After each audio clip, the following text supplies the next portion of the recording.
What's up, guys? ISmileyzI here once again, and bringing you the Chattercast, a podcast where we talk about Pokemon and other video game stuff.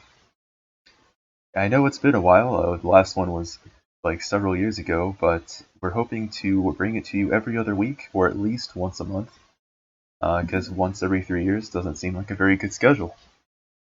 With me I today, agree. I have Webbjamz and NerdWorld, who were with me last time, but under different names. So you guys want to introduce yourself? Yo, everybody. My name is Webbjamz. I occasionally do music covers and stuff like that, and in general, just hang around on the internet, just doing various things. And yeah. Hi, I'm Taylor. I'm a part of a duo on the internet on YouTube called NerdWorld. I play games and people watch them sometimes. Welcome to the tri-annual Chattercast. Very excited to be here. Oh, I'm glad to have you guys with me today. And for our first topic, we are going to cover Pokemon Go, the craze that is sweeping the nation. Because after all, we are a Pokemon podcast, kind of. Yes, we would like to keep Pokemon topic for the podcast, but we'll come up with other topics as well. Ooh, we're a few months late, but yeah. Well, one thing we can talk about, have you seen the recent update, Taylor? Yeah. What in particular are you talking about? I just got it today. It added like catching bonuses for Pokemon types. That's really great. And it also implemented that you can train gyms with 6 Pokemon instead of 1. Yeah, probably the best update we've ever had. And it updated like the egg distance tracking a little bit. I don't know if it's completely like fixed now, but I actually like tested it today and it didn't seem like completely fixed because I had an egg at like 1.6 out of 2 and then an egg at like 4.8 out of 5, and they both still hatched at the exact same time. So who knows? So eggs are still not the best, but and also the gym, like the bringing 6 Pokemon to train a gym is like okay, but it still takes like forever to train gyms because it's like you can have 6 Pokemon, but if there's only like 2 or 3 Pokemon in the gyms, you're only getting like 500 influence or whatever, so it still takes forever. It's a lot easier though, kind of, because if they have a Lapras and you have a Vaporeon and that's like your strongest Pokemon and you can't use anything else, then like you just can't train it up by yourself. So now you can at least contribute. Yeah, I guess if it's like a harder gym, you can still train it. So go ahead. Never mind. Go ahead, you guys, because I was going to move on to a different question. So there is still like, I think they also added like CP scaling to the Pokemon that you're training the gym with if you have the lower CP Pokemon, but I didn't get to notice it because... Yeah, they said something about that, like your CP will be adjusted or something. I don't really know how that works. We're on instinct, so we never find a gym that's already ours. Well, I find gyms that are already ours, but they're just like 1k CP mons or something. Yes, or just like a Magikarp that people just throw in to collect coins. Yeah. Being a Team Valor member, I definitely see a lot more gyms that are mine. Dude, I hate you. My whole city is infested with Valor fags. Dude. I can't go anywhere without seeing a red gym. It's all Mystic over here, though. Yeah, it's all Mystic in our city. The majority of the world is Mystic, but not my city. My city's all Valor. There's even more Instinct players than Mystic players, honestly. So I'm of the opinion that Team Valor and Team Instinct should team up and beat Team Mystic to the ground. But that might just be me. So how do you guys feel that do you guys think Niantic has done a good job with Pokemon Go and just Nope. how they've handled it? With how they've handled it, no, but just the fact that they were able to make the game, I guess they did an okay job. Huh? It's not even hard to make this game. Huh? How is it hard to make this game? Huh? They took everything from Ingress, their other game, and then they ported it over and threw some Pokemon skins on shit. And they're like, "Here's a game." But how hard is it to make Ingress, though? Think about that. I don't know. That game was. I tried that game. It's not very fun. So. I mean, I guess it might not be that hard, but still, just to like bring it to like all these different countries around the world and just like It's still not even released everywhere. It's released. Pretty sure Japan doesn't have it yet. No, it's definitely not released everywhere. But I know a lot of countries have it. I know India doesn't have it because I saw a comment on Facebook about some guy saying, "Release in India, please." How does it? I just saw like Twitter posts of them releasing it to like random countries in the Middle East, and India doesn't have it. What? Eh. That doesn't make sense. Right. Japan either doesn't have it yet, or it was one of the last to get it, which is really weird because Pokemon. Back to the question, though, I feel like they definitely don't like listen to the community too much when they're adding. I mean, maybe they do, but definitely not for like a lot of stuff, like the tracking system. They just need to take their if they have one guy who's like super good at programming everything, like he's the top dog, he's the smartest, everyone looks up to him. Even if they take that guy and they put him on Reddit and say, "Yeah, your job now is to just click refresh on this Reddit page and then tell us what pops up," the game would be so much better. There were so many great suggestions that would still make the game as popular as it was. But they just didn't do anything about it. Like the new tracking system that they have, like they're testing right now, seems pretty good. They've been testing it for like months. You've been testing it for a long time. It's only in San Francisco. But if they doesn't it show a picture of where they are? It shows where the Pokestop that they're at. It gives you like a picture where they're at, and then it puts a dot on your map where their Pokemon are. Basically, just tells you where they're. But yeah, I think that not really tracking, but.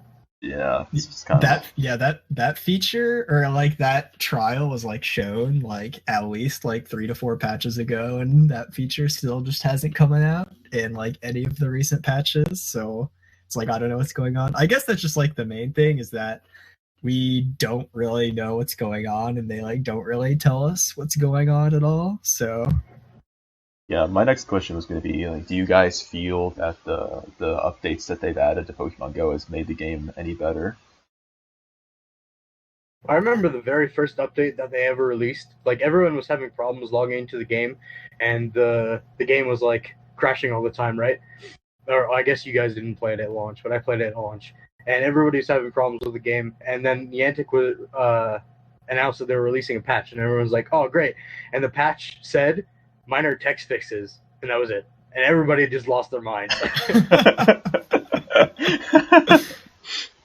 But now whenever there's like, it's like a meme on the subreddit now. Pretty funny. Minor text fixes, boys. Just what the game needed. I mean, all the patches though, like, haven't been bad, but they haven't been the best. Like, removing tracking was a bad patch. Yeah, that was a bad patch. That was an awful patch. Like, the buddy system was good. It's like having that in the game compared to no buddy system is great. But at the same time, getting one candy like every 3 kilometers is not that great. So good, but whatever. I don't know. I have a Slowpoke that I walked 27.3k with, and I still only have 38 candies out of 50. I don't know what I started at, though, but it's just, like, awful. I've gone from, like, 30-something Growlithe candies to 43. All the updates are cool, but they're not attacking the issues that we all wanted them to fix. Nobody was asking for a buddy system, but it's cool that we got one. I mean, it's cool we got one, but and then, like, in practice, it's just not, super useful. I'd rather that Alakazam be a better Pokemon, that Starmie be a better Pokemon, than a buddy system used to evolve those useless Pokemon. Right. I think what people wanted from the buddy system was just a way to get candies for rare Pokemon besides just like catching them or hatching them. because like you could get a Snorlax from an egg and then power it up with the candies you get, but then after you're out of candies, you're just kind of boned. Yeah. But with the current buddy system, it's 5 kilometers for one candy, and you need like 3 or 4 once you're higher level. So it's like, okay, the buddy system doesn't do this thing that I want it to do. Yeah. So I know when the game first came out, like I played it like so much, like I was going out just to play Pokemon Go, and now I don't know, I haven't really like had the urge to like just go out to play. Sometimes I'll like open it up when I'm just outside already, but I don't know how much you guys play like compared to when it came out, but I know obviously I don't go it's outside. fine, but sorry. I don't go outside to play Pokemon Go, but I'll play Pokemon Go if I'm outside. I thought you were just gonna say I don't go outside. Period. That too. When I have to go outside. Nah. See, I'm kind of crazy, and I actually just like have the urge to go on walks, and I'll play Pokemon Go on those walks. But like when it first came out, I definitely was just like, oh, I'm gonna like go out and conquer 4 gyms and get a bunch of Pokecoins and stuff. But now it's just like gyms are so frustrating that I don't do that anymore. But I still do play a decent amount, and I'm still like decently satisfied with my game experience at least. So you just have to change your expectations. I have a long walk from my car in the parking lot to the university, so I play it during that, and then all the way to my class, and I get a bunch of Pokestops. So I play it like that, but I don't go out and play it. Mm-hmm. The problem is, it's like you can play it on the way to class or whatever, but it kind of creates this just like stagnancy where it's like you just like you don't like find any new Pokemon. It's like there are people who just like go to like all these different parks and stuff to like complete their Pokédex, but it's just like if you're just a casual player, you just like can't do that because you need to like take special trips, which is just like going out of your way to play Pokemon Go. And it's like, I don't know, I just prefer like playing it just like when I'm already walking. So I don't know. Completing the Pokedex is so hard. I'll see something on the tracker and I don't even try and find it most of the time.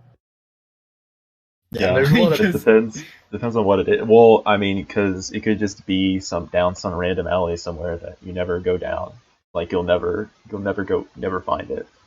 Well, even if it's like a Ghastly or an Abra or something cool that I want, I'm not gonna go looking for it. It's just really hard. Yeah. Because it's basically luck based whether you'll get it or not. You gotta like go one direction until it disappears. But if there's a bunch of buildings and stuff in your way and like paths that you can't really go through without like entering a building, going up a bunch of stairs, going down a different hallway, you know what I mean? And that's just hard to find it. Yeah, it definitely is. And there's only a handful of Pokemon that are actually good, so the chances of you finding those Pokemon on the tracker is very, very small. Just gotta find a bunch of EVs, man. My EV luck is actually the worst. Oh, tell me about it. Yeah, just mine is the best. Jolteons for days. Alright, so... Sorry. Oh, you go. Go ahead. I was just gonna say something about EVs. It's fine. Alright. Well, I know this was a while ago, and it's kind of died down since then. But there were a lot of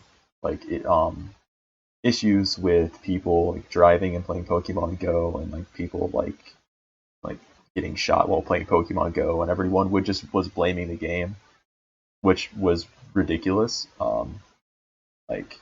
So Pokemon, Niantic released like you have to say you're a passenger now, and I don't know. I don't know. Don't play Pokemon Go while entering dangerous areas. don't Pokego and drive, people. Basically, what I'm saying. Like, I wish there was a way. Sorry. Go ahead. I wish there was a way to disable that message, like just a box that says "I'm not going to sue," and you check it, and then done. That'd be amazing. I just think it's just silly how people are blaming the game, like instead of like it's obviously not. It's not the game's fault. It's the person making the bad decision. But yeah, I think a lot of people said that because it was like Pokemon as a child game, right? And it's stupid, and everybody just wanted to find a reason to hate it. That was definitely when it was like blowing up, and it was just like all millennials playing it, and people hate millennials who are not Yeah. millennials. So Well, millennials are a meme now, so. millennials XD. All right, so you guys have anything further you want to say on Pokemon Go? All right, I want to talk about how, like, okay, so I was talking to my brother last night about Pokemon Go, and he had just not heard about the buddy system. Like, he had the download updated and everything. He's like, oh, like, what is this buddy system? I was like, oh, you can just, like, have a buddy. But it's like, if you don't, like, check Twitter and stuff, or, like, read the news, it's like you wouldn't even know about these updates. So I think that just says something about like Niantic's communication problems in general as a whole. All they have to do, though, is like when an update installs on your phone, just have a screen that pops up when you open the game that says what has been installed. Yeah, That's literally all they need to do with that, because it'll then you just know. Also, the buddy system, like the buddy thing, is just in a really like awkward place in general. Yeah. But yeah, that's all I have to say about that. Just communicate with the people, Niantic. God damn it. Yeah, it's all about the people. And give us second gen. And make other Pokemon better than Executor, Vaporeon, Lapras, Dragonite, Snorlax, and the other one. Whatever I'm missing. Yo, is Wigglytuff actually legit? Yeah. I've got... Like, actually? I don't know what the CP... I think Clefable's better in terms of CP, but it's good against Dragonite. Because I've got like a Pound Hyper Beam one, and it's like, it's normal fairy, so it's got stab, and like those are really good moves. So I was wondering, like, is Wigglytuff actually legit? Pound is like, I think it's the best quick move in terms of DPS, but it doesn't have a fairy move, so it's not best. Yeah, like normal. You want it to have Flavor Up or something. But Hyper Beam's a really, really strong move, but it's not going to be like now you don't have type advantage against Dragonite, which is what people use it for the most. Yeah, it's true. Unless they have like a dragon move, but then it's like still whatever. Yeah.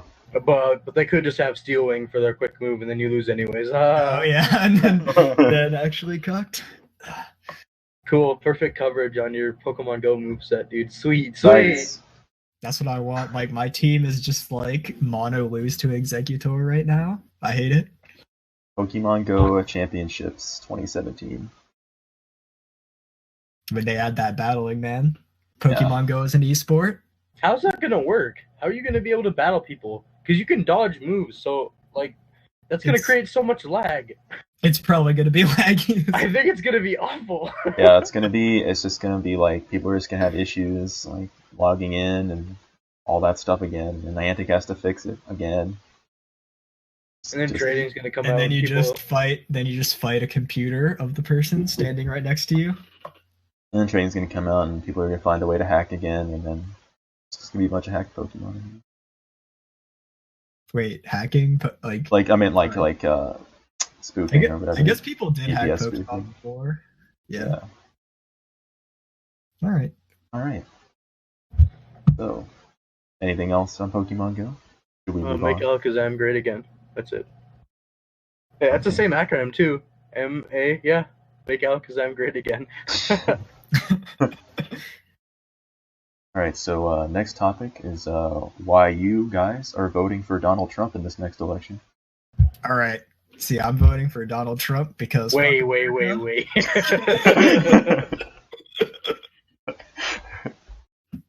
Alright, but for real. Everyone's gonna dislike this video. Nobody's gonna finish. Actually, ourselves. You ruined Edit this it was out. literally a joke. Alright. So, next topic is the competitive or / VGC. So, All right. I know Webbjamz here has been into the VGC recently. So, All right, well, we can talk about competitive first because our original podcast was all just competitive Pokemon metagame. Yeah, it was pretty much all about the competitive Pokemon metagame, a little bit about when X and Y came out. But, so, some of you guys may know, I used to actually upload competitive Pokemon battles. I haven't really been doing much of that. I just haven't, there isn't much aren't much competitive metas that I really like with the new ORS metagame. Especially like OU, I just feel like you just can't. You can't prepare enough. Like there's always something your team loses to, and it's just frustrating in that sense. Basically, when X and Y first came out, like everyone was super excited for it. But then, like when it first came out, like all these competitive battlers, like kind of tried to play it, and then they just like all died, or not. They didn't all die, but like a huge number of people, myself and like everyone in this room included, just like got so sick of competitive Pokemon and just died for a while. I'm back into it now, but it's just like something about the X and Y metagame just like people just couldn't adjust to, or they just like didn't like, and Didn't bring enough cool Pokemon. yeah. In X and Y, there was only like 40 something like new Pokemon added, like not including Megas. Like Megas could be considered like new Pokemon, but They relied on Megas a lot to carry the weight of that generation. But like Smogon just banned them all, which is fine. They were broken, but we just banned stuff that are too good. So we ended up with Elements not in that much. OU, boys. I guess. Why is Lord. Mega Rayquaza a thing? Who thought that was a good idea? Just That wasn't even X and Y. That was ORS. I know. I'm saying. ORS is another story. Just so many things, like X and Y and ORS, just both Nintendo made a lot of like in-game changes, just like to, I don't know, I guess attract people to the game that drastically changed competitive. Well, with every game, there's a power creep, right? There's always like Pokemon are always just like slightly stronger than the past generation. Like you could see in 5th gen, there's just like Pokemon like Conkeldurr. You have like, I don't know, like I forget what its attacks is, but it's like base 145 or something like that. Excadrill also just has like so much attack and like great typing and ability for no reason. And they always just like end up adding these new strong Pokemon. But I feel like in X and Y, the power creep was like bigger than it's ever been. Yeah. Not just because of Pokemon, just because, well, I mean, you could say Pokemon because of Mega Pokemon, but just because of like various mechanic changes, like the Dark type and Ghost type being regular on Steels, and Fairy type, and what else? And Knockoff too. I don't know if I mentioned that, but yeah. Oh yeah. Knockoff is. Can we all agree that Knockoff's ridiculous? Ban Knockoff, ban Scald. Just like you can, it doesn't. You just click Knockoff, and like doesn't even matter if Pokemon that coming in is resisting it. They just lose their item. And why didn't they just buff Night Slash? I don't get it. If you're gonna, I don't know. like, because Knockoff was a 20 power move. Yeah, it was like a 20 yeah, base whatever. Move, so Tackle's like 50 power. We don't need to make it competitively viable. Well, all they had to do no was reason just for them to make Knockoff so great. Buff Knockoff's base power, but don't give it an added effect. Yeah, it already knocks off the item. Why would you make it do like a million bajillion damage too? It doesn't. It's just ridiculous.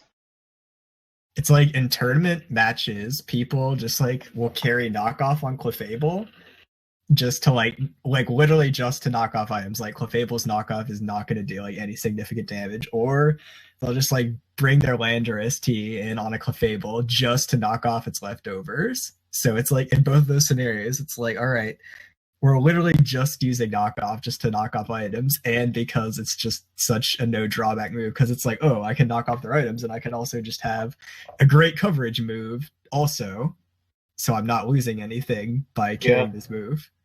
Like with Knockoff, you can bring in your sweeper, and it can still do things because Knockoff is so devastating. Yeah. But it's just because of like all these like power, just like all these changes, like really kind of increase the power of so many Pokemon, and it just, I feel like it made the competitive metagame like really hard to adjust to. I still play occasionally, but when I play the lower tiers. Just I think the lower tiers are better, more balanced. Are a lot similar to past gens. Yeah. So, and then all right. So then we talk. Then we get the idea. There's like primals too. Primal Oh yeah, Groudon. primals are Primal the Kyogre. most broken thing ever created. Yeah, I hate that Ubers is a dead tier. That was my favorite tier in 5th gen, I think. Like, Primal Groudon is just the most ridiculous Pokemon ever. It's literally like two Pokemon combined into Yeah, one. that's a good way of putting it, actually. It's like it's fire and ground type, which is 4 times weak to water, but its But it's not ability weak to water. just makes it immune to water, and also boosts its fire type attacks. Great. If it wasn't immune to water, I think it would be okay. Yeah, I Yeah. agree. I agree, because you could actually use Kyogre, because Kyogre would actually be a counter. You could use Kyogre, you could use Palkia. Well, Palkia has other issues, but he'd be better. Mm-hmm. Also, just their stats are ridiculous. Like, Primal Groudon has base 180 attack, base 150 special attack, like ridiculous defense also, and HP. Yeah. Mhm. And even Primal Kyogre, just like, it's like, Primal Kyogre also has just like base 180 special attack and base 150 attack. Like, why does it have base 150 attack? That doesn't make any sense. That doesn't. You can run not Earthquake. that that's what makes it broken. It's just like, why? Why do I have more attack than an Excadrill? Right. Why does Excadrill have comparable attack to a legendary? Because it's Excadrill. No, Excadrill's cool. I'm fine with that. With Sun and Moon, it looks like they're not doing that much stupid stuff like that. Like, it looks like they're toning it down a bit. Yeah, Yeah. I think so too. I really like what they're doing with Sun and Moon. I think it's going to be one of the most, like, going to be the most unique generation to come out in a very long time. I'm so excited for all the Alolan forms. They all look awesome, except for Raichu. He looks dumb. I've seen that. He's just like brown. Alolan Executor, though. Brown Raichu. What happened? Whose idea? Why was that the first one they released? That Alolan really made me doubt Executor the is a game. meme. The I was like, oh, Nintendo no. literally just wanted to make memes of their own Pokemon, so they made that first.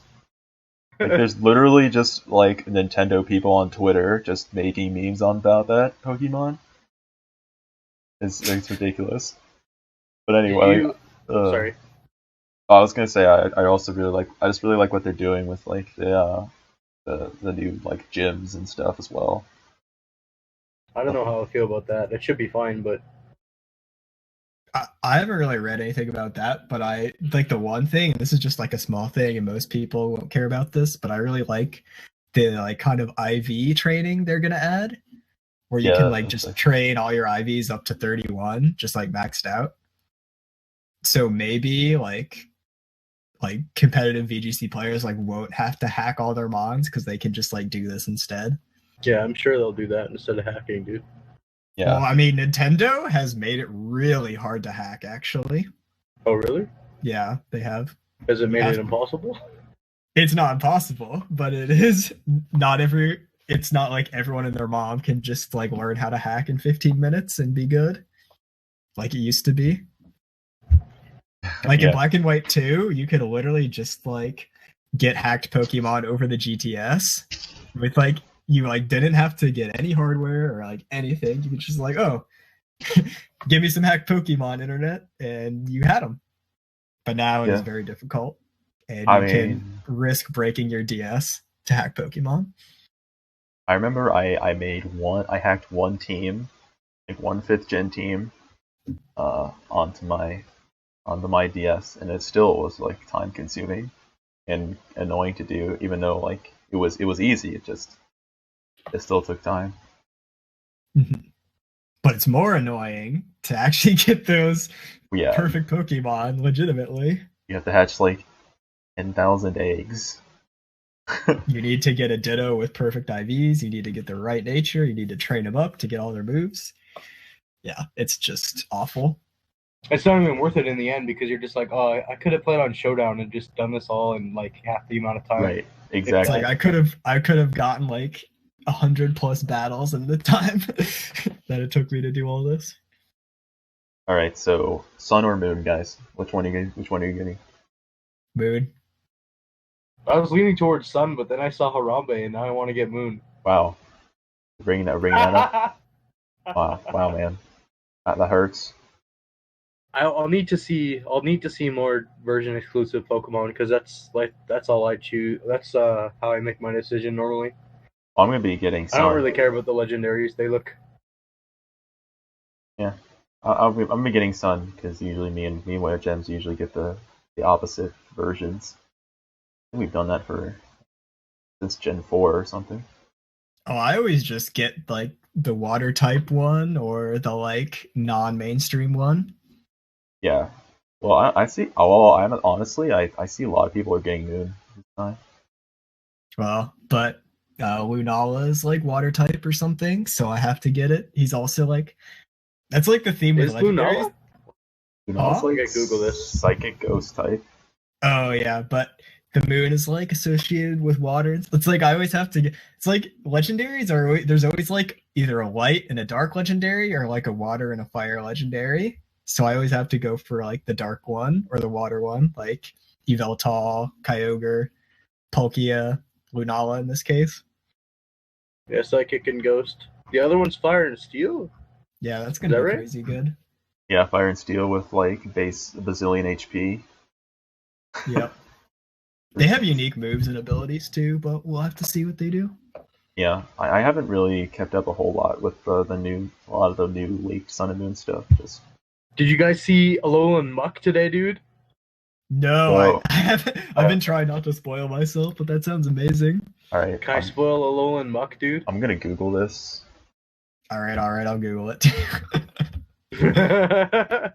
Buck is one of my favorite Pokemon. Oh my He's god! freaking sweet, dude. He's What Sherbert. the heck He's is that? Sherbert. He's Taste the Rainbow Muck. Ooh, He's the Poison and best. Dark is super good too. It really Dude. is, yeah. that That's a really good type combo. Yeah, That- that is. that Buck's in the next Skittles commercial, dude. Holy crap!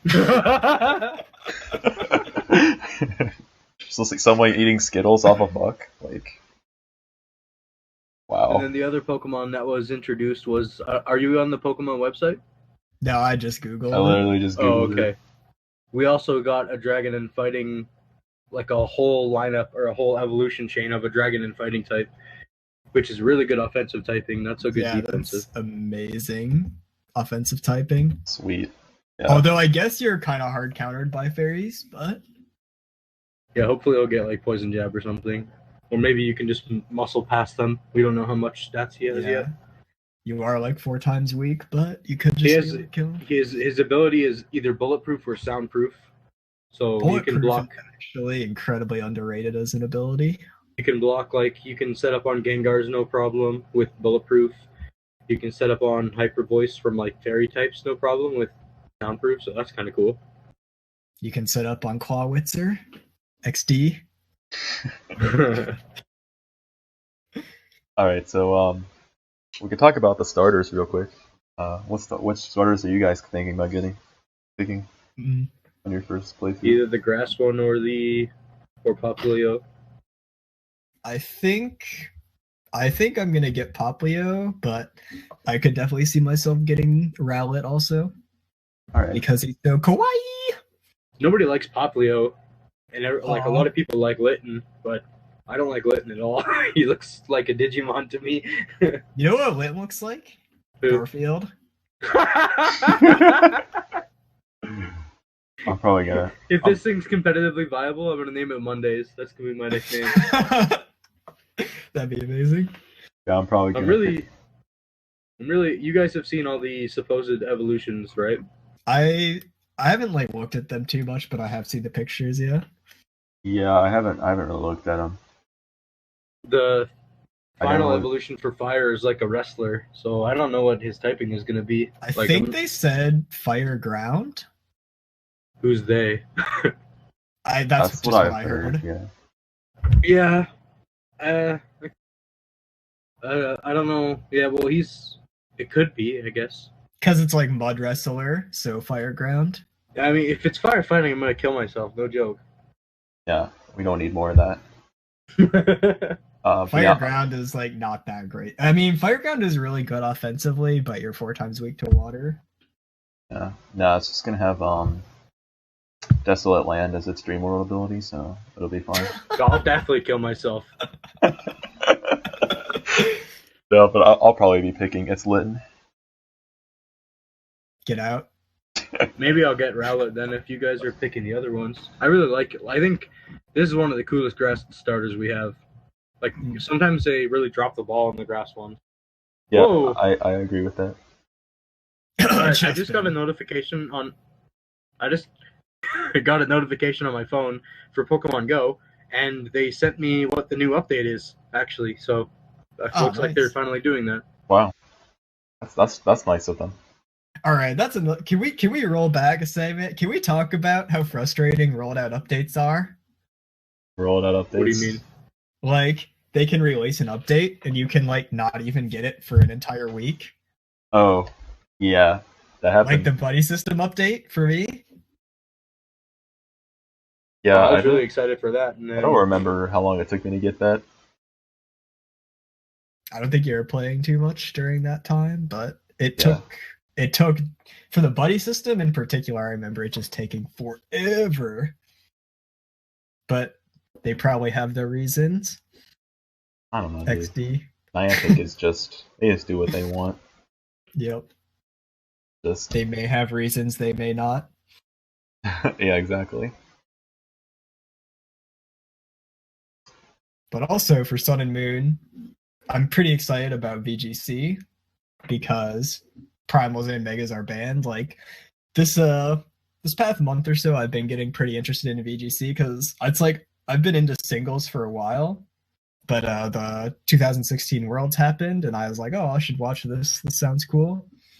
And I really, really liked it just because VGC is just like a form of competitive Pokemon where it's like you can battle with local trainers, you can go to like potentially international tournaments, and it's like competitive Pokemon almost as an esport.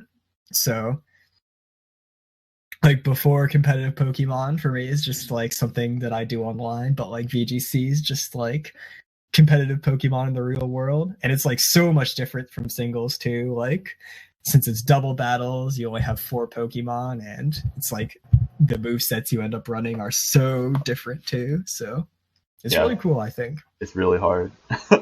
It is very difficult.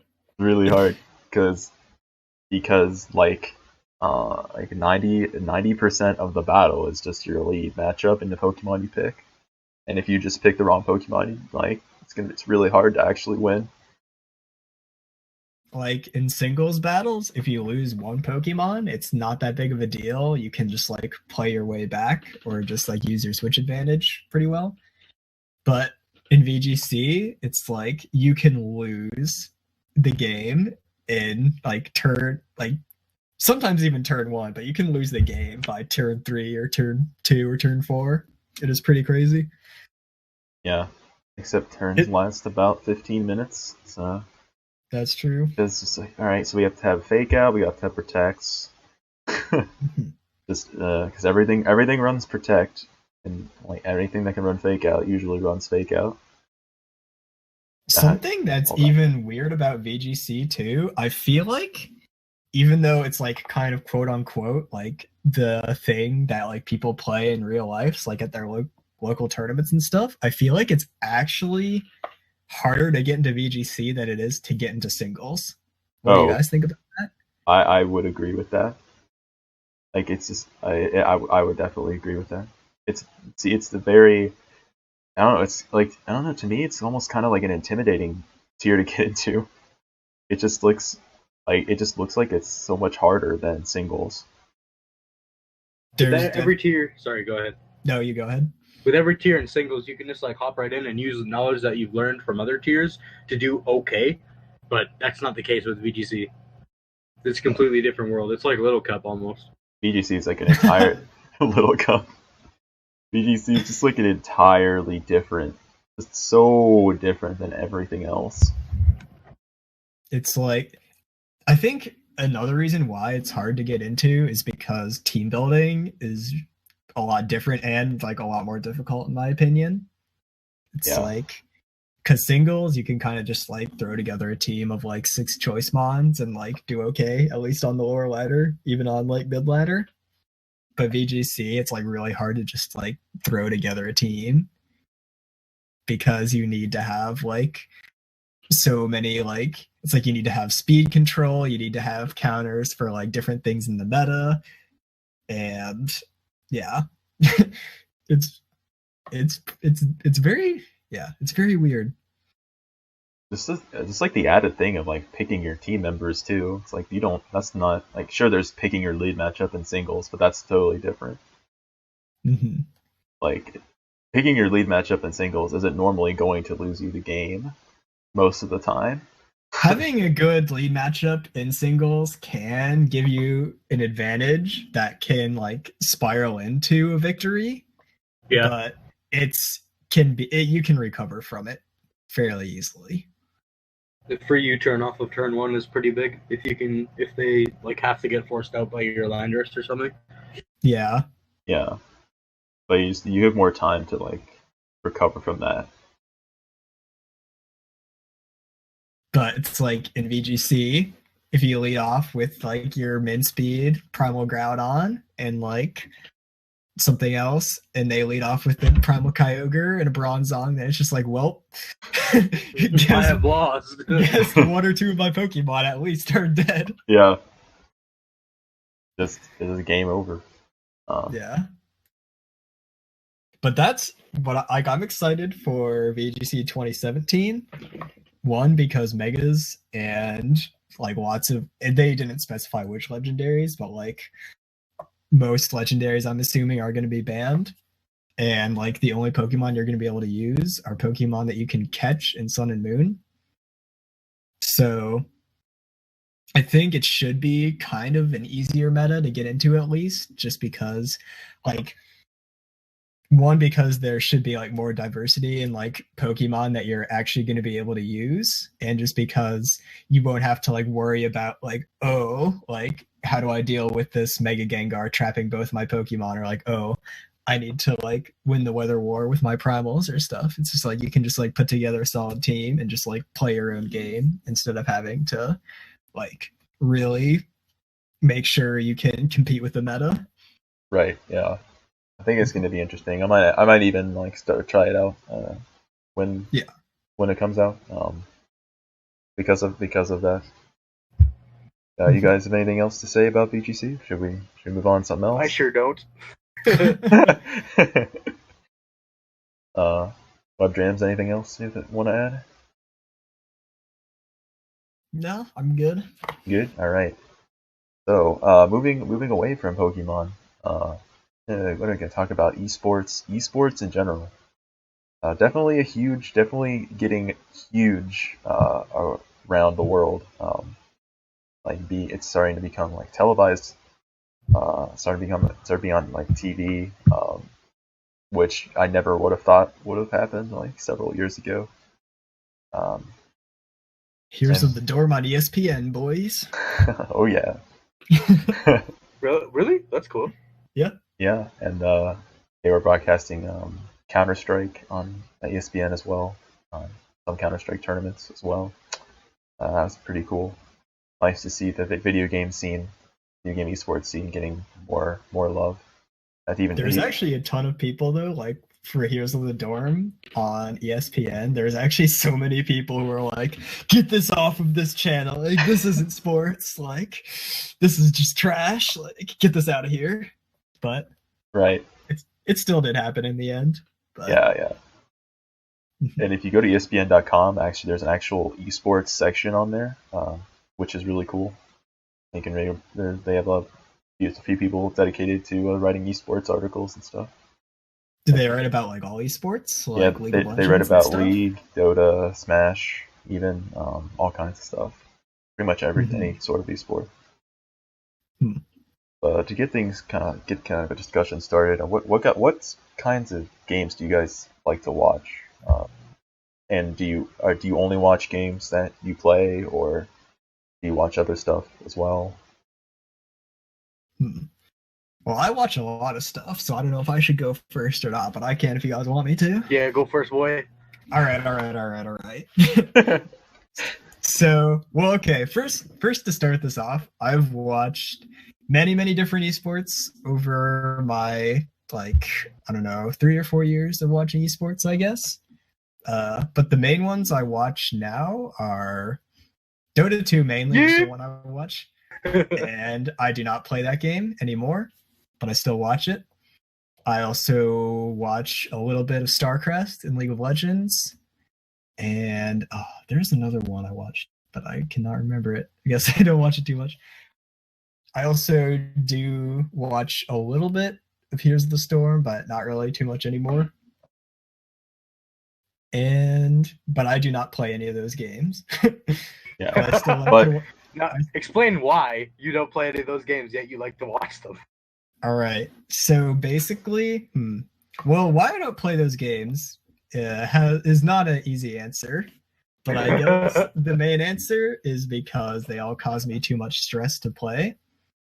But I can respect like the skill and the work ethic that goes into them, and just like how good the games are, like how well designed the games are, which makes it like fun for me to watch. Like StarCraft, I played the campaigns, but I never really like played the game itself. But watching like StarCraft as an esports is really cool, just because you realize like, okay, these people are actually amazing. Like having 200 or 300 APM is, well, just in itself is pretty amazing, just because they can like do all of these different things at the same time. Like you have to be really talented to be able to do that. yeah, And it's just cool to be able to watch like two giant armies just like fighting it out, just like watching some big Protoss units just like destroying tons of Zerglings at once. Just that kind of stuff about StarCraft is amazing to watch. right. Yeah, so But with StarCraft, it's just super, I don't know, super intimidating to get into the actual multiplayer competitive sort of scene. It's like, oh, I'm never gonna be as good as these guys are. Like, just it's just super hard to play. You can do some easy, like cheesy strats, like with the lower tiers, but the interesting thing about StarCraft, there actually are quite a few people who do still play StarCraft. It's like StarCraft tournaments still do get like quite a lot of views. I think they get up into the tens of thousands or even above. oh, definitely. But like, so there's like a bunch of people who play StarCraft, but it's like those are like kind of like RTS like gamers, quote unquote. Like the more hardcore people are like the people who have like played Warcraft 3. They might have even played like StarCraft 1. It's like they've been playing RTSs, so it's like they get it and they play StarCraft now, but you don't have like any new players who are like, oh, you know what, I want to play an RTS. You're right. So it's like they can't really get into StarCraft that well. So it's like StarCraft has kind of their set audience, but that's it. Like it's not going anywhere, and it's not getting any bigger, but it still is pretty sizable. Yeah, so I guess I'll go next.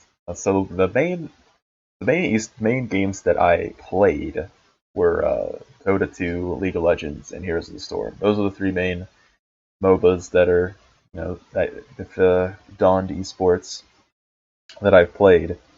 And I used to watch HOTS Heroes of the Storm. I haven't watched it in a long time. I just don't like where that game has gone. How Blizzard has handled the game. I totally forgot to mention I was in Heroes of the Storm, but we can go back to that later. Oh right, yes, yeah. I don't know. I just don't really like that game anymore. I still do occasionally watch League of Legends and Dota 2 competitive stuff. I think that's really entertaining. The players are definitely very good. The strategy that goes into it is very interesting. But you definitely have to understand like the game that you're watching to make it more fun to watch, I think. Just people that are just like coming at like someone who like doesn't know anything about like Dota 2 or League or whatever is just not gonna have a good time watching it because it just won't make any sense. Yeah. I mean, I think that goes. And the casters, like the casting too, doesn't really lend itself to the new players that much either. Yeah, they kind of assume that you generally know like rules of the game and stuff like that. I also watch some like Hearthstone esports, which is very different from the others, and that's like it's a collectible card game, and a lot of it is luck based. Like depending on what you draw, you're not. It's not all about the skill of the players. Obviously, it plays a big role, but like there are games. All right, my dogs are barking right now. All right, but like depending on what you draw, the cards you draw, as like how well you do, and so I don't know. I didn't really enjoy watching that very much. I know you two probably haven't played hardly any collectible card games at all, but No, I despise Yu-Gi-Oh! hard was card my shit. games. I played Yu-Gi-Oh! All the time when I was a young kid. These dogs. But it's like I never could really get into card games, and it's like there are actually like Hearthstone is one of the. Is it like how big Hearthstone is bigger than Dota 2 question mark? But Hearthstone is like really big right now, and like tons of people just like casually play it. But it's like at the same time, I don't know if people who just like casually play Hearthstone would like want to watch Hearthstone esports. Do you think so or no? I don't. I think it depends. Like, oh my god, dude. God damn. I apologize for the dog interference here. But but yeah, it's definitely it's hard to say because I haven't played it for very long, and like I enjoyed watching it sometimes, but yeah, it's just like so totally different esport than everything else. It's even hard to call it like an esport, really. I think Hearthstone esport. Oh, sorry, did I interrupt you? No, you're good. I think Hearthstone esport would be even harder to watch than like League or Dota or anything where you're controlling a thing, because when casters are casting, they have like observers that watch things move around, and then they watch people move towards to kill somebody, and then you realize when people kill people. But with Hearthstone, they would just like draw a card, and then the caster would scream, and then be like, "Oh, he has the thing," and then he does the thing, and then they die. And it's harder to explain that, I think. Like the epic plays, quote unquote, in Hearthstone are when someone draws like the perfect card at like the perfect time when they're like would have lost otherwise, essentially. Which is just that's all random. There's no skill involved in that at all. I think it'd be hard for a newer player to get to receive the amount of hype as the people who do play the game would get. Yeah, I think there definitely is something to be said just about like the visual and audio stimulation that like I guess the MOBA games bring you. Just like when someone's about to end the game, there's like all these like towers and stuff blowing up, the casters are yelling, and it's like you're like, oh yeah, this is awesome. But like in a card game, I don't really see anything like that happening. Yeah, there are definitely very few moments like that happen in card games. Now it's on to Taylor. I only played Dota 2. I played Heroes of the Storm when these fucks asked me to play it with them. Wow. And parts of it were fun. That was some clowny stuff. So this podcast is now going to be 2 members from now on. Me and you? What's wrong with Cap? I can see when I'm not wanted. I only played Dota 2. I tried it like 4 years ago, or something like that. 3 years ago, probably more likely, because I used to watch a channel called Smosh Games. There's this one guy who said that Dota 2 was the best game ever, and I wanted to try it, right? Because it sounded pretty fun, and it was fun, and I play it all the time, and it's wasted like 5,000 hours of my life or something, but it's okay. And I really like watching the esport, because I like seeing how the pro players play their heroes because then I can emulate them and play better. But I also like watching the teams play because it gives me something to cheer for. When I was a little kid, my dad used to watch football and NASCAR all the time. And when the person he wanted to win would win, he would just scream at the top of his lungs. I could hear him all the way. I was sitting in my room on the top floor, and he would be in the basement, and I would hear him, and I would wonder why he was making so much noise just because somebody won. And my favorite team is Evil Geniuses. Their abbreviation is EG, and when they won TI5. I was screaming, and I finally understood why he was yelling all those times. So if you play the game, and even if you don't play the game, then you can still watch it and enjoy it because there you have a favorite team because of the players or because of the heroes they pick, and then you can get enjoyment out of that. Mm-hmm. And on the topic of esports being hard to learn or hard to watch, I don't know about any other game because I only play Dota and only one. But the big tournament for Dota is called the International, and at TI5, which is the abbreviation, TI5 and TI4, which were 1 year ago and 2 years ago respectively, they stream them on Twitch, obviously, every game. They had a newbie stream where they wouldn't cast; they would just explain what was happening and explain what items were being purchased and why.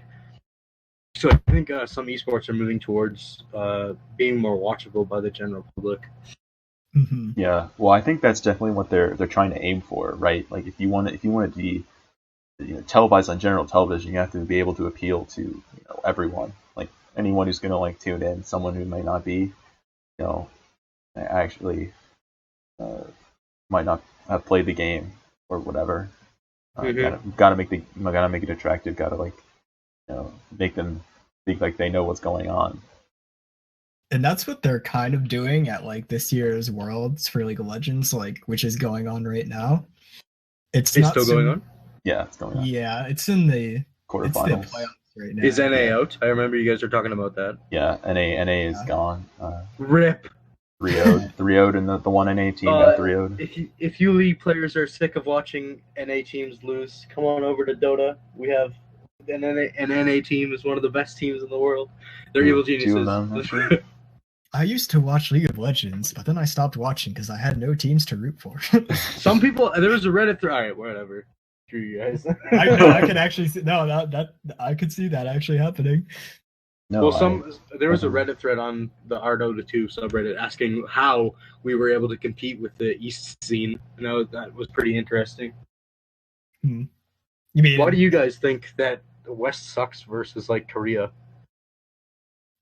I think the main reason that people give is like Korea just has like this infrastructure of like coaches and like teams that like actually like help their players practice and like really refine their play and their game. That just makes them like really unstoppable. Really? That's crazy. It's also very integrated in their culture as well.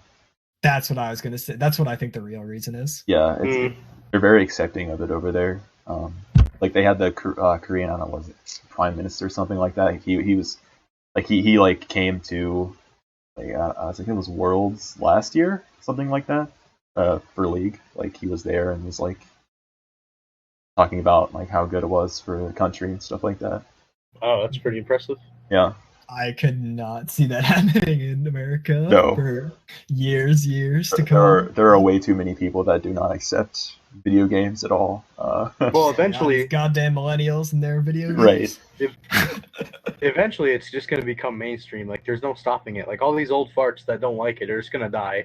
I mean, like this year's, I think it was not even last year's Worlds League. It might have been last year's Worlds for League of Legends. It got more viewers than the PGA Tour, which is like the major golf thing.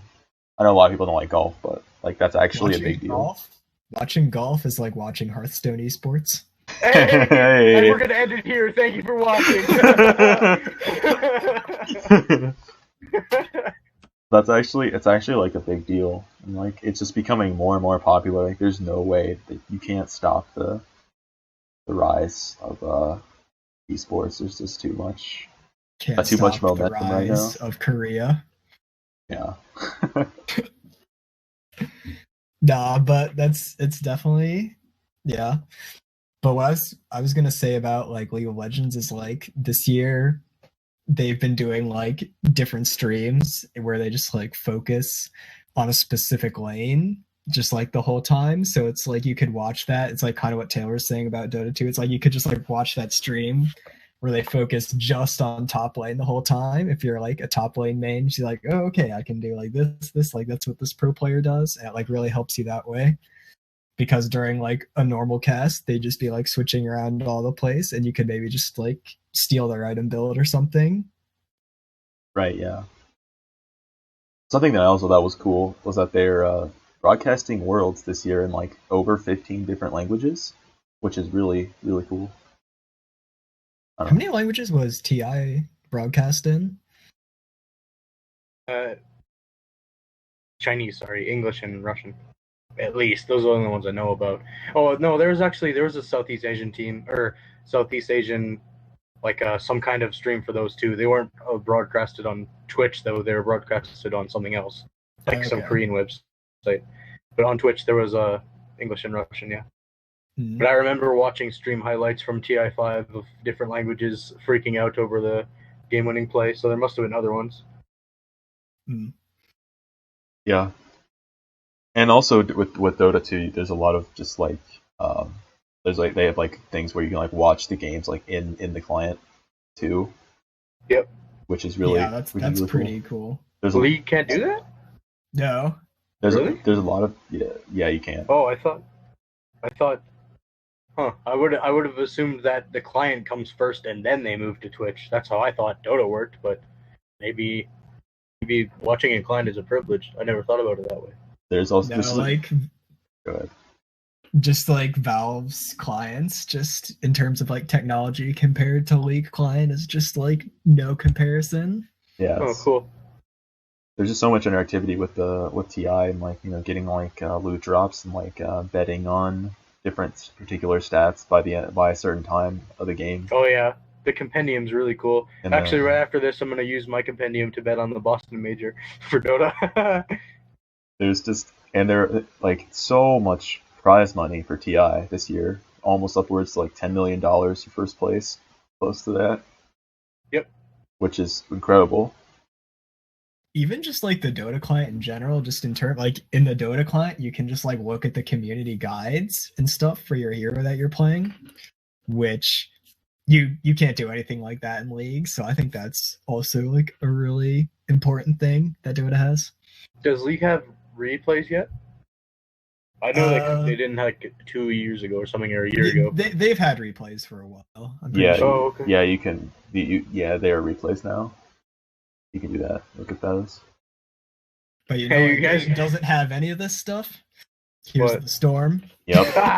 And we're gonna end it here. Thank you. Here's the storm. Oh, sorry. Sorry, go ahead. Do you play Smite still, or did you stop? I haven't played it in a while. Oh yeah. Smite's kind of fun. I don't really like their normal version of playing, but the arena and Joust is really fun. Just because I like playing as gods. That's cool. Yeah, the whole mythological theme is really cool. Yeah. The whole third person thing is kind of hard to get into. But it's definitely like a unique element. Like I wouldn't say it's a bad thing. I would just say that it's just something that you have to get used to, basically. Yeah, I agree. Because the way that the abilities work and everything is just really integrated with that system, and it just works for that game. Also, something in Smite that I really like is you could just buy all the heroes and upcoming heroes for like a set amount of money. Which, like, something like Here's the Storm, if you want to buy all the heroes, then you have to pay over triple digits of money to do that. Heroes are ridiculously expensive. Which is ridiculous. Hey, Here's the Storm players, if you're tired of paying money for heroes, all Dota heroes are free. I'm just saying. I think that's definitely like Heroes of the Storm has really not seen any significant growth, and I think it really just is like all of these little things adding up. Like heroes cost like X money, like the esports is really stale too, just because they don't have like any of this interactivity or these features, and it's basically all just based on how good a team's teamwork is. Well, So that and like so you have like the company's Blizzard, right? And like they're not just like a MOBA company. They like, for example, like you have Riot Games for League, and like Valve's Dota 2 is like huge for them. But with Blizzard, they have all these other huge games that they have to deal with. So with Heroes of the Storm, they just have some like, branch of their office that's just like dedicated to that. But so like, they don't know, they're not as good, they're not very good at balancing things or just knowing what to do, how to manage a MOBA in general. And now they just got Overwatch, which is huge. So and Overwatch probably even worse. Overwatch is huge. We haven't even talked about Overwatch. We'll just focus on Overwatch now. Overwatch. I have not. I like pre-ordered the game and I've like barely ever played it since then. Yeah, I've actually watched some Overwatch esports. I've also watched Overwatch esports. And Overwatch esports is kind of cool because it's like you can see players' perspectives, and it's like you can kind of see what they're doing well and stuff like that. And it's still like a team game, so you still have those moments when like big team fight breaks out, everybody dies, there's flashing lights everywhere. But and there's also the element of being able to change heroes in the middle of the game, so that's another added strategy. Wait, you can do that? You can do that in like pro games? Yeah. Just change your hero? Yeah, that's just it's like a mechanic of the game, yeah. I'm tired of playing this one, Captain. Can I play a different one? No, you just But there's actually just like little things that people do because of that too. Like before they like the gates open, they'll like be on like either the sniper hero and they'll like look down their scope so they can like try to see the enemy team's heroes, or they'll like be a hero who can just like shoot out this like AoE bouncing ability or like scouting ability. So it's just like little things like that like being able to switch heroes lets you do. So Overwatch is kind of cool, but I don't play that game either. And it's like you don't really have the same difference like in between games that MOBAs has. Like Overwatch, like all Overwatch games kind of just feel like very similar to me because it's just like a shooter. So it's just like, oh, it's just like everyone's just shooting at each other and people are dying. Cool. Yeah, and there's only a few different game modes and like certain maps for each of those game modes. So it's like hard to really see like it's like strategy and teamwork is definitely still there, but it kind of takes a backseat, I would almost say. People might disagree with me about that, but yeah, it's hard to make a really educated opinion, not having played much of it, not having watched it for a very long time. Yeah. So it's like you can watch like 50 hours of Overwatch esports, but if you want to watch like 500 hours of Overwatch esports, then it's like, okay, this is not that great actually. I know nothing about Overwatch. How do you win?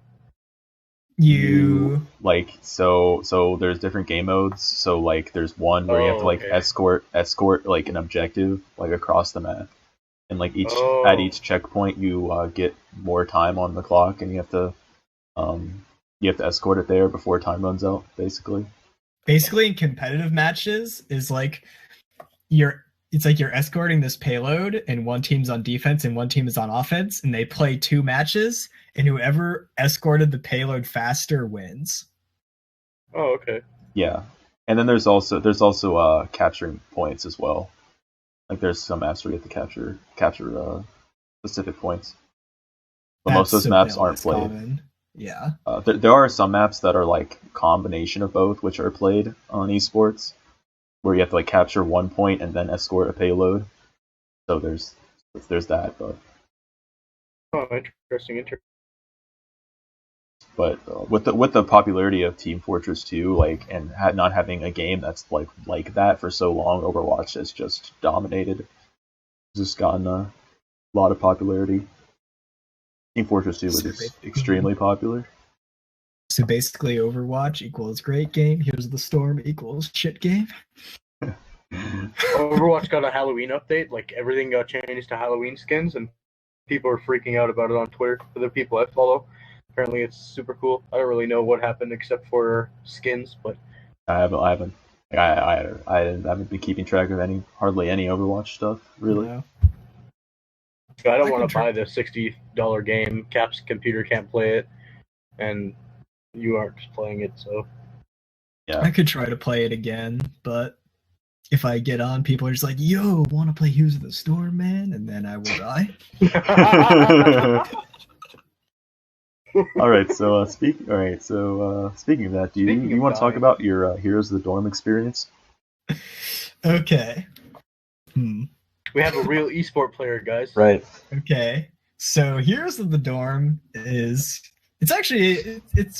a pretty cool thing that Blizzard does. It's pretty unique. It's like the only like big college tournament sponsored by like the actual company that makes the game itself. So you can like anyone who goes to college can just like put together a team and you can play in an actual tournament and win like actual money in the form of college tuition.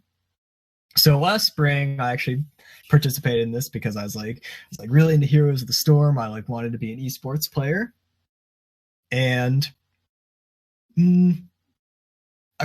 it's like this experience like definitely just gave me a view just in like what being God, I'm tripping over my words here. Like what it's like to be an actual esports player. It's like you have times where you practice with your team, and in Heroes of the Storm especially, just like team dynamic is so huge. It's like you can have this mentality. It's like, okay, I'm going to practice super hard. I'm going to work all I can. But then it's like your teammates can just do like random stuff. Just like stuff will just happen. Like even when you play big matches, this happened for me. It's just like you just get so nervous, like your eyes kind of go blank or your brain kind of goes blank. Just get caught up in the moment. So it was definitely a unique experience for me. It just taught me how difficult it actually is to be a quote unquote like pro player of a game, esports player. So I would recommend everyone to do it at least once. And I was in the tournament, and sorry, Kesev.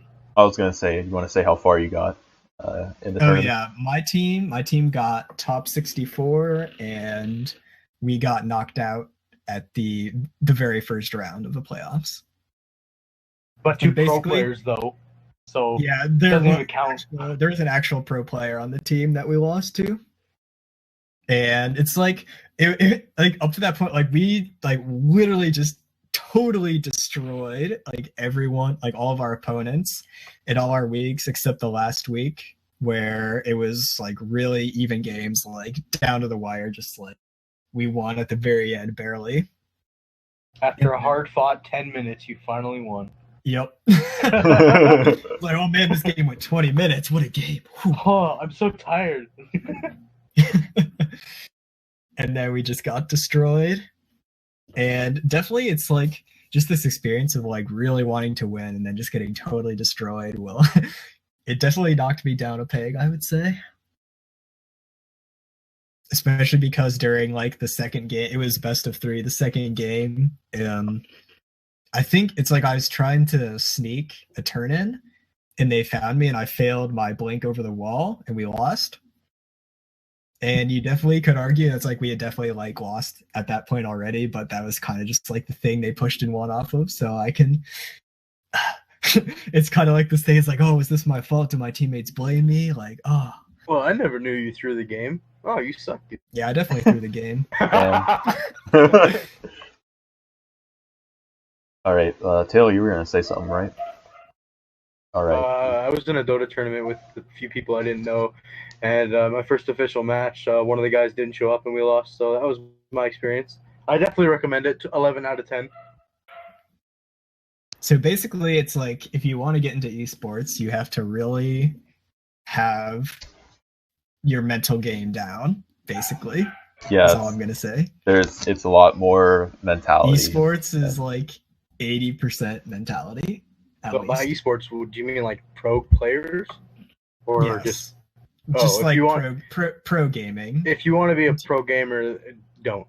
It's probably impossible. It's like being a pro basketball player. It's very hard. At least in Dota, I don't know if the other games are any different. Also, And lots of people say like, "Oh, you can just become a pro player if you become really good at the game," but it is not that simple. It is not. yeah, it's just and like MOBA, like games of MOBAs, just like of like Dota 2 and League, like, they're quite time consuming. Just 1 or 2 games. You know, you might Mhm. if you're lucky in League, you can get 2 games in an hour. But that if you're really lucky. I had no time when I was at Heroes of the Dorm. If like Dota 2 games are notoriously long, so like losing is like at least for me, like losing just had a greater impact because I just spent like 45 minutes playing this game trying to win, and then just I failed, and so it's like, wow, that really sucks. And when you win, it's like a huge high, but Mental game, people. mental game. Mental game. Yeah. All right. That was a nice segment. I enjoyed that segment. That was a good talk. Good talk, boys. Good talk, boys. nice man to man. Nice gentleman talk here. Oh yes. All right. So is that all we want to talk about with esports? You guys have anything else to add? We said our piece. All right. I made my peace with God. All right, that's a whole other podcast. So next we were going to talk about just video games in general, just what we've been playing, what we're looking forward to playing. So who wants to start us off? Can you guys hear when I mute and unmute my mic? I can see when you do it in Discord. Oh, but it doesn't make the sound? Nope. No. Oh, okay, I was wondering. All right, I guess I'll go first. All right. Well, I was gonna ask Taylor to go first since. Yeah, I can go first. All right, you go first. What were we talking about? Video games in general. What video games you're looking forward to or been playing? What you've been playing? Right. Like that. I'm really excited for Civilization 6 to come out October 21st, it's the 14th today that we're recording this. I'm also really excited for Dishonored 2, which is like November 6th or something like that, and Pokemon Sun and Moon, of course. Of course. And lately I've been playing this really cool game that came out a few years ago. It's called Dota 2. You might not have heard of it. Oh my goodness. Would recommend 11 out of 10. Yeah, so you am I supposed to say more? Well, I was gonna say, have you been playing Civ for a while? I have about 150 hours logged into it. It's a very, very time-consuming game. I've never finished a game. Yeah, games. I don't think I've ever finished a game. Yeah, I've played a couple of games with you, and we never finished. Yeah, we never finished it. We either well, maybe I finished a game, but just by getting destroyed by a Shaka Zulu or somebody. But I've never finished a game and one that actually went the distance. Yeah, games in that can last upwards to over 10 hours. So whenever I play Civ, I think the objective is just to conquer other countries. So I always just try to build an army and conquer someone. And I usually am able to conquer them, but then my economy is just in shambles and my people hate me, and then I quit. Yeah, there's some problems with the game. So it gets kind of boring. You can't just play it for 3 weeks straight or something like you can other games. Not every experience is a new experience. But it's definitely a fun game. If you've never tried Civilization 5 or whatever, or even 6 if you want to try the new one, I definitely recommend it. Very, very fun game. Yeah, it's a really good game to play with friends too. Yeah, it's definitely worth the play with friends at some point. Yeah, I've played a couple hours. It's pretty entertaining. As far as Dishonored 2 goes, I've seen Dishonored on sale on Steam for $5, and I keep thinking about getting it, and I never have. And I know it's people really like that game. It's really, really, really fun. Yeah. If your computer can run it, I highly recommend it. Do you know anything about it? I know like the big thing is like you can play stealthily or not stealthily, like Yep, that's pretty and much the crux of the game. yeah. So I don't remember And exactly who your character is and what he's trying to do, but you're an assassin, and I won't give away. Well, you're trying to rescue the queen's daughter or something like that. I can't remember. It's been a while. But the game is, and you're trying to just sneak by everybody and find out where she is and trying to save her. And the whole gameplay dynamic has changed because you have an ability called Blink, which you can. Well, you know what that is, but maybe other people don't know. It's a short range teleport, which completely changes like how you move around and what you can do in the game. And then you have other abilities, but that's definitely the one that makes the biggest deal. It's really really fun. The combat, you would expect combat to kind of like take a fall for a game like that, but the combat's still really fun because the other option is just fighting everybody, and you have a lot of different weapons and a lot of different weapon ammo that you can use. It's really really fun. yeah. Not very long too, so you're not going to put in like a. It's long enough to keep you satisfied. Don't get me wrong, but you're not going to put in like a whole week of playing it. And like I mentioned, Dishonored goes on sale on Steam quite a bit, and it's like $5, so it's very affordable game as well. Definitely worth the money from what I heard. Mm-hmm.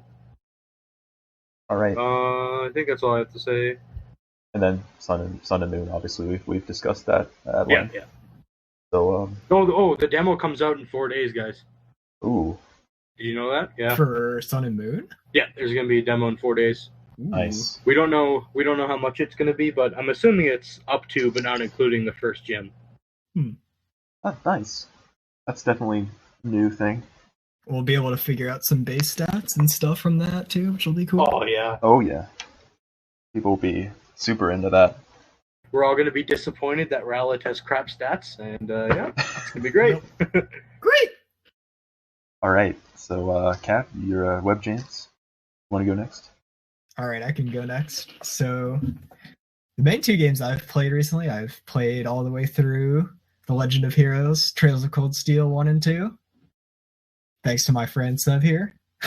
Yes. And they were great games. You can compare them to like a Final Fantasy game, like turn-based JRPGs, but great story, great gameplay. Would recommend 11 out of 10, along with Dota 2. Yes.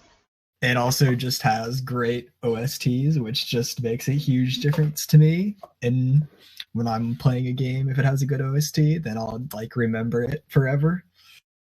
And Trails in the Sky, third chapter, definitely looking forward to that. That's coming out in the spring, I believe. So I'm pretty excited for that when it comes out. Any other games you're looking forward to besides Sun and Moon, obviously? Sun and Moon. I just got Tales of Symphonia on sale on Steam, but I haven't played it yet. So I've heard very good things about that game. Yeah, so I'm pretty excited about playing that. So we'll see how that goes. Yeah. I've heard great things about that, obviously. Other than that, though, I haven't been playing too much other stuff. We've all been playing a game called Sanctum 2, actually, which is a first-person shooter tower defense game, which is pretty. It came out a while ago, but it's pretty fun. I would definitely recommend playing it with friends. Yeah, it's $15 on Steam, so not too expensive. You know, if you enjoy casual shooters and / tower defense games, just games you can chill with friends, play, have fun. All right, can I talk about a game that I would not recommend? Sure. Ruby Grim Eclipse Horde Mode update today. Horde Mode update. So the Horde Mode came out yesterday. So when the game first came out, it was literally just like campaign, and it was like $25. It was a completely overpriced game. Like it wasn't, it was kind of fun, like, to mess around with friends, and like, play through it maybe a couple times, mess around with different characters, but it didn't have enough to it for $25. if it went on sale for lower price, then I would say to get it. But yesterday they came out with Horde mode where you have to defend a bunch of stations or whatever, typical thing, kill a bunch of stuff. And today I tried it out with Webbjamz here, and we had a really hard time. Yeah, basically, it's like we were playing the Horde mode, and we were trying to defend our base and our turrets and stuff, but it's like there's just like even by like the second or third wave, there's just like so many enemies, and they just either go directly for you or directly for your base, and you can't kill them quick enough to keep them from killing all your stuff. And there's just like nothing you can do. Now, I think that And maybe if you had 4 with, players, like 4 people. Yeah, if you had 4 4 people, I think it would be better. Just because the way it's, things are split up more and stuff. And they also released. And also another complaint I have, it's like if you haven't like just played through the campaign, the way this game works is when you exit the game, you lose all your progress on like levels on your character. So I like, haven't all of your characters go back to level 1, and it's just like playing a new game again. I actually have not lost my stuff when I have exited the game. I don't know what. Aren't you like you like supposed to lose your stuff though? I don't know. But I've had times when the game has crashed, where I've accidentally closed the game and I came back in, and I still had my levels and stuff. So I don't know. I don't know exactly how it's supposed to work. There is some cutting out right there for me. Yeah, I don't know how it's supposed to work, because there are times when I've crashed and I came back and it worked. I had my stuff. Alright, so after some technical difficulties, we're back, and we're just about to sign off. But before we do that, I think what we're going to be doing, at the end of each Chattercast, we're going to recommend a game or a show or something that we've watched or played since then. So, Taylor, how about you Seb start? goes first. I already started. I started for esports. All right, I'll go. Okay, Seb I'll goes go first. Yeah. So there are a lot of choices, but so I already talked about Danganronpa. What I'm going to do is I'm going to recommend Steins Gate. It's a really good anime that I watched, probably my favorite one. It's also a visual novel on Steam. It's quite a bit of money. It is $35, but it is a really good story, really good characters, really good everything. So it is slow at the beginning, but trust me, it's worth it. So yeah, Steins Gate is my recommendation. So Want to do rock, paper, scissors, Cap? Or... All right. All right, I'll just go. Oh, all right. All right. So the games I'm going to recommend are The Legend of Heroes: Trails in the Sky, first chapter and second chapter. They're also both on Steam. I think they also go on sale occasionally. They're pretty long games, so if you're already into like RPGs and stuff, I would definitely recommend them. I believe they're like $20 and when they're not on sale, so it's still... Yeah, so that's not too bad for the amount of gameplay that you actually get on them. And if you're looking for another game, just go over to Denpasoft and look up The Fruit of Grisea. Oh yeah. You comment what girl you pick, you will be judged. Yes, exactly. Alright, I'm gonna recommend a movie actually. I recently saw a movie called, not recently, I think it was like early September, late July, or late August, sorry. Called Kubo and the Two Strings. It's a stop motion animation movie by the film company Leica, and they also made Coraline. You probably know that movie better than their other films. Among them is also Paranorman, which is also very good. But Kubo and the Two Strings is about. It's probably my favorite movie of summer 2016. It's about kind of hard to explain what it's about without giving away too much. It's good.